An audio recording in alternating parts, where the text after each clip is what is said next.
Stop me if you've heard this one. New data is out shining a light on Gen Z. Gen Z doesn't know how to write a check. They don't know how to address an envelope. They don't know how to read cursive. They can't get anywhere unless there's a GPS map on their phone. Gen Zers would rather be unemployed than unhappy. More and more young people are leaving organized religion each year. More than a quarter saying that in the last 2 weeks, they had thoughts of self-harm or thought they were better off dead. How did we even get to the point where our generation's defining characteristics are ones of hopelessness?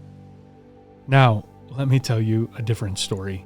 Let me tell you about the generation that doesn't just get hyped for moments at church or camp or a conference, but is passionate about a move of God and His kingdom in their everyday world. Let me tell you about the generation that isn't satisfied to simply be fed Sunday school stories, but is hungry for deep truths, to know their Creator, Savior, and Lord in an intimate way. Let me tell you about the generation who sees their life's purpose beyond merely working to make a living, but is ready to serve and give generously in order to make a lasting difference. Let me tell you about the generation who isn't content to simply sit in the pews, but is eager to step into ministry, spreading the gospel to the lost and discipling the found. Who is this generation? They've been called many names, but our favorite is the ISM family. You see, ISM is so much more than events. It's a movement of adult and student leaders who are leading themselves in a pursuit of God, leading others to do the same, giving to missions to build God's kingdom all over the world, and living on mission to reach the lost in their local community. It's the bivocational youth pastor dedicated to building up their students and other youth leaders across the state. It's the volunteer kids pastor, working to equip parents and other kids workers to disciple children as early as possible. And it's the student who accepts the call to be in God's presence and allows Him to send them out into the ministry. Not when they're an adult, but right now. And it can be